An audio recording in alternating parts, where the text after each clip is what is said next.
some of what you may have done may have helped with the timing, right? I think you. What's that? I think you tipping off Big U. I think that definitely. I did what? I think you going online and saying that, and the only reason I'm saying this is that if you ever read any federal indictment, I did what? I tipped him off. You tipped him off via What online. did the lady say in the recording I sent you? Well, please don't what? Please don't tell. But this is why I'm coming to this conclusion. I've seen stories of you. What was this one story? You were out at a bar, someone was coming there, and they were surprised to see you had some Navy SEAL kind of characters with you. Yeah. And I imagine this was like long time ago. We're talking. You know what happens? I come from like a place where you have to be ready. Don't get ready. You gotta be ready, right? And I would layer things around me to prepare for different type of situations. And like 10 of us. We coming in this motherfucker, and I stop, I'm looking around. I'm like, something don't seem right about this scenery. Man had about 8 Navy SEALs, the shit in the air, just moving with the tactical head. They seen this nigga got the moving. They positioned around. This nigga looked back at us and smirked. I got a text from some very credible dudes who said they pressed 50. The one that then got on me the most, right, is Birdman. Yeah, I'm a dude to keep it 100. Ain't nobody bigger than the politics.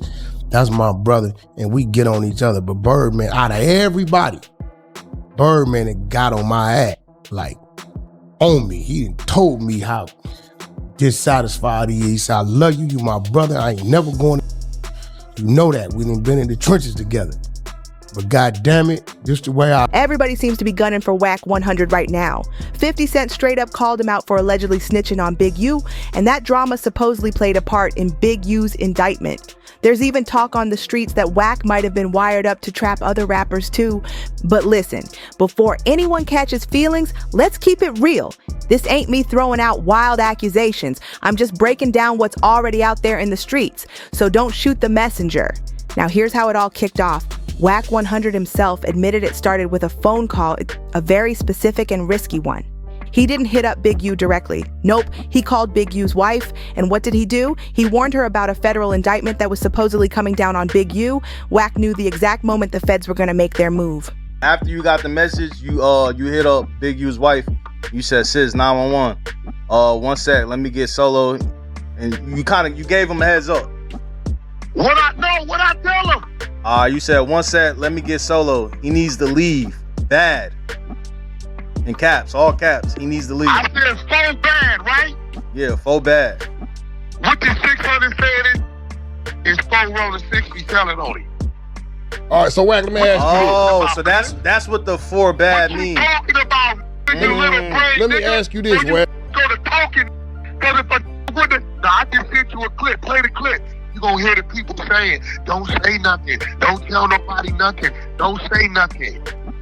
So which one you want? If he wouldn't have said nothing and y'all found out knew, you would say what? Why you didn't say? Now pause. Who even knows details like that about a sealed federal case unless they've got some kind of serious inside connect? That's the type of info only someone deep in the loop would have access to. And this is exactly where 50 Cent reportedly started piecing it all together. When you look at it that way, all that talk about Wack being wired up don't sound like no random internet rumor anymore. It starts looking real suspicious. Here's the real twist. 50 Cent wasn't even the first to call Wack out. Suge Knight had already sounded the alarm way before that. Word is, Suge warned Birdman to keep his eyes on Wack 100, claiming Wack was actually on the Fed's payroll. I will say, some of what you may have done may have helped with the timing, right? I think you. What's that? I think you tipping off Big U. I think that definitely. I did what? Yeah, you heard that right. And coming from Suge, that warning hits different. He's known Wack for years. They go way back in this game. Then came the whole Big U drama. That 43-count indictment didn't just make noise, it hit like a wrecking ball. We're talking RICO charges, extortion, wire fraud, the works. It was a full-blown legal firestorm. But wait, there's more. The feds even linked Big U to a 2021 case involving the tragic loss of a young musician named R.W. But strangely, none of that was listed in the official 75-page indictment. So why the silence? Word is Nevada's handling that part on its own, separately. Still, the streets couldn't ignore what came next. Turns out the feds were using actual Clubhouse rants and podcast clips, ones owned by Wack 100, as part of their evidence.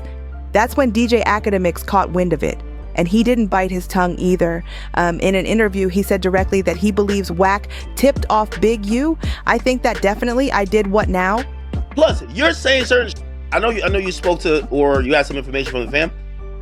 Like, this is like, you should only know this if you're doing the investigation. But I get it. They told the people. It was messy. And here's the wildest part. Wack didn't deny it. He laughed it off. In a federal case? That's not the kind of reaction you expect when your name's floating around court documents. This ain't the first time Wack 100's name got dragged through the mud for allegedly being a snitch. Let's spin it back to 2006. Wack and his brother got pulled over in Texas, and the cops found loaded weapons and extended mags in the car. Now keep in mind, both of them were convicted felons, so this should have been an open and shut federal case, right? Nope. Somehow, the whole thing just vanished 5 years later in 2011. And it wasn't because of weak evidence or a bad search either. The motion to suppress got denied, so the case was solid. But then came that courtroom curveball. The charges got tossed out under what's called the interest of justice. If you know how the system works, that phrase usually screams cooperation. That's when people really started side-eyeing Wack. Right after that, Wack's career took off like crazy. Out of nowhere, he's managing big-time artists, dropping exclusive scoops, and moving like he's got intel from every room in the industry. Meanwhile, people in his circle kept catching charges left and right. But the weird stuff didn't stop there. Word is Wack was picked up on a federal wiretap during a phone call with a guy named Stutterbox, who's allegedly tied to a much bigger case involving the Main Street Mafia Crips. And what was Wack doing on that line? Sources familiar with the paperwork say he wasn't just chatting, he was allegedly helping connect the dots. Some even claim he might have been the one helping the feds piece the whole operation together.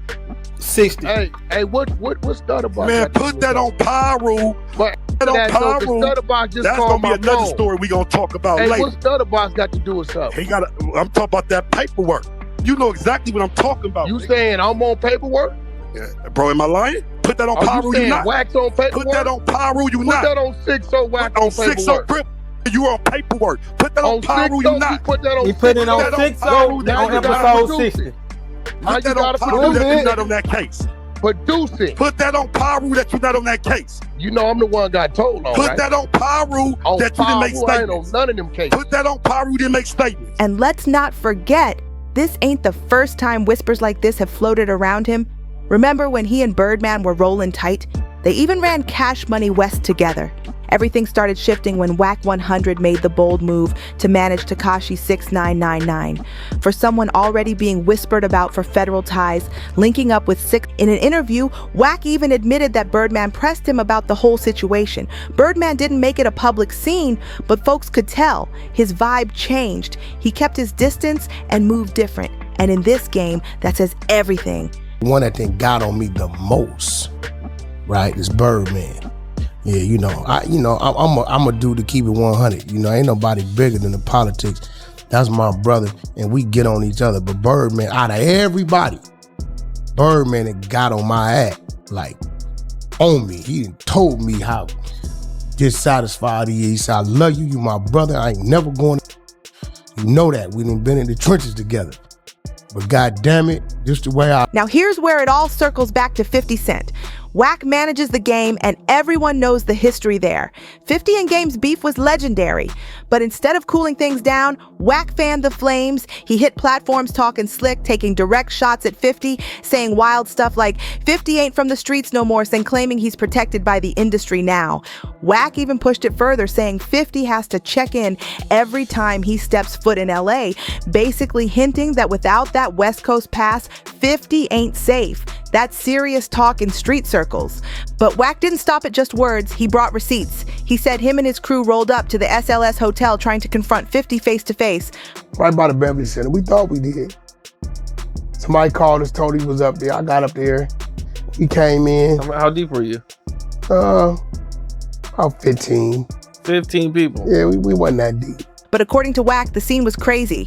He claimed 50 had so much security it looked like a military unit, like they rolled in with Navy SEALs armed with machine firearms. That description alone had the internet cracking up. People were like, why would you even say that out loud? We got up there, we came in and shit. You had Navy SEALs with him. 2 in all directions. Probably about 6 of them. Walkies in their ear, vested, strapped to their thigh, bullies on them, semis on them, magazine cartridges. I said, yeah, he ain't slipping. Today's not the day. Nah, 50 moved different. It made Wack look more like a storyteller than a threat. When talks about Big Meech and BMF started heating up again, Wack 100 jumped right in. He blasted 50 Cent over how he's been portraying BMF in the media, accusing him of squeezing the legacy for all it's worth, like 50's just milking the story dry for a check. But here's where it starts to get real strange. While Wack's been running wild, throwing jabs on every platform, 50's been dead silent. No slick captions, no memes from Power, no trolling, nothing. And for someone like 50, who practically invented internet beef, that kind of silence is loud. That's when whispers turned into real convos. Multiple sources close to the situation say 50's quiet for a reason. And it might not be about pride, it might be survival. Word is, 50 believes Wack's too close to some serious federal heat right now. And just maybe, Wack's trying to bait him into something messy, something that could get legal real fast. Then boom, everything shifts again. The Big U indictment drops like a bomb, and suddenly things start making sense. A massive RICO case hits with 43 charges tied to 18 alleged members of the Rollin 60s. But guess who's not on that list? Wack 100? Now here's the part that got people really side-eyeing. While Wack's name ain't listed, his voice is reportedly all over the court docs and recordings. That's what made folks start asking real questions. Because if your voice is that deep in the mix, but you're nowhere on the indictment, how does that work? Then Wack drops another shocker. He claims Adam 22, the founder of No Jumper, is somehow caught up in this RICO mess too. And it hit hard. Since Wack's basically a regular on that show, Wack even called into No Jumper himself, saying he had just spoken to his lawyer and was trying to get him down there quick. Like he didn't want Adam saying anything he shouldn't. Call my attorney, try to get him down there so Adam don't be doing no telling, bro. Man, they saying Adam locked up, all on the blogs. What's going on? They came and got him this morning, bro. They doubled back. They came by and we try and have him out because he's supposed to go live today, right? According to Wack 100, the feds came and scooped up Adam 22 that same morning, then spun the block and came back again. But Wack didn't stop there. He admitted he wasn't sure exactly what the feds were pressing Adam about, but he was confident they were on him heavy for something. A second, he don't have to, but they own him about something, bro. I don't know what they own him about, but they own him about something. And I don't know if they was trying to get something out of him, but I'm pretty sure come 4 o'clock, he gonna be here. My attorney me. They me that they're gonna definitely have him at 30 at the latest. So he'll be here at 4 o'clock. I'm pretty sure he's gonna have a lot to say. Just when it looked like the story was spiraling, Adam 22 stepped in and shut it all the way down. He said flat out he wasn't arrested. And he didn't miss the chance to throw some shade either, saying Wack's got an overactive imagination. Adam made it very clear he's not under investigation and he's not in any trouble, at least for now. Actually, to be totally real, What do you mean? He called me. I told him exactly what the Fed said. I told him, like, don't say anything. And then his way of not saying anything is to call into the news and basically put forth a completely misleading narrative because, you know, he just loves to cause chaos and everything. And from my perspective, okay, let's go viral. Sure. Post whatever. I don't care. It did help, though. Right? Y'all seen my face in here Like, when that bump? nigga Wack was on the phone. I mean, bro, if I was arrested, I feel like you guys bro, would that nigga at probably home, know. bro. No way. An agent of beautiful chaos. Sounds like it was all cap, right? Not exactly. Adam did drop a little bomb of his own. He confirmed that, yes, the feds really did show up at his spot and talked with his lawyer. And what were they after? Not an arrest, but a cease and desist letter. Specifically, the one Big U sent about a year ago demanding that No Jumper take down an episode where guest Loose Cannon supposedly claimed Big U had prior knowledge about what went down with Nipsey Hussle. That was the only contact I've had was the situation that I described last night, where basically the feds came. Yeah. All they wanted to do was drop off the subpoena for the cease and desist. So where did Wack get the "you were locked up" thing at? I don't know. He's always just trolling, and then they just ran with it. They made a clip out of it. It is what it is. It's not. I didn't even have communication with anybody in order to turn over anything. And all I want is like one email. So to me, it's like pretty simple, cut and dry thing. It's like my lawyer did tell me like you probably should not antagonize them, which I had no plans on. But I mean, that's my one note is do not antagonize the Fed. Adam said there's no mention of that letter in the indictment or the criminal complaint, which makes him super suspicious. Like, why are the feds so locked in on that episode if it's not part of the official case? What are they really digging into when it comes to Big U? That's when all eyes turned right back to Wack 100, because he's the one who pulled Adam into the drama in the first place. But here's the kicker. Wack's still not on that indictment, yet somehow he's got all this info, all these connections, and always seems one step ahead. That's when the internet exploded. People started going in, calling him Rat 100 in the comments, and they weren't holding back at all. But just when folks thought it couldn't get messier, Wack 100 tossed more gas on the fire. He popped up in another clubhouse room talking bold. This time, he started throwing names around again, claiming that multiple West Coast artists are about to get caught up in a brand new wave of indictments. He didn't name drop directly, but he kept dropping heavy hints that had fans connecting the dots. People online started guessing, was he talking about people tied to TDE, or maybe even folks from the old death row circle? One thing's for sure, Wack was way too confident for someone not on the edge of a Fed sweep. He kept saying things like, I already told them boys what's what, and you either play chess or get played. That's when the room got real quiet. Everyone listening started wondering, who exactly is Wack talking to behind the scenes? How does he stay ahead of every move? Then it got even crazier. A leaked voice clip hit social media, allegedly Wack on the phone talking about someone turning themselves in before the heat hits. The clip spread like wildfire, and people were claiming he's not just talking about federal moves, he's actively involved in helping set them up. Meanwhile, artist Wack used to be cool with have gone ghost. No mentions, no shoutouts, no collabs, like they're keeping a safe distance. Even folks who used to defend him started moving silent. Some fans say that silence speaks volume, like they know something the rest of us don't. And still, Wack just keeps talking, posting online, calling into podcasts, holding marathon clubhouse sessions where he keeps teasing info, acting like he's untouchable. But the more he talks, the more people side-eye him. At this point, folks are asking, is Wack 100 playing puppet master in the middle of something way bigger? Or is he just making so much noise that the feds are letting him talk himself into a corner? Either way, the streets are watching closely. One user dropped a savage comment, Wack is a terrific informant, man of many talents, Snitching being one of them. Another said, I ain't never seen a so-called G who knows this much about federal business. Like, how does he know everything the feds are doing, down to who's talking and when? And honestly, that ain't just internet jokes anymore. It's years of street-level suspicion finally bubbling over. People have been watching, questioning, and side-eyeing for a long time. It's one thing to be connected, but when someone with no badge starts dropping exact details about sealed cases, upcoming indictments, and who the feds are eyeing, that's a whole different level. So what's your take on all this? Do you think these wild allegations about Wack 100 are real, or is it just a bunch of noise from people looking to tear him down? Let us know in the comments. We're locked in and reading every single one. And if you're rocking with this no cap, no fluff breakdown of real street drama, go ahead and smash that like button. Hit that subscribe so you don't miss the next time we dive deep into the mess behind the fame. Got way more heat coming, and trust, it only gets wilder from here. Thanks for tapping in with us. Stay sharp, stay smart, and we'll catch you on the next one.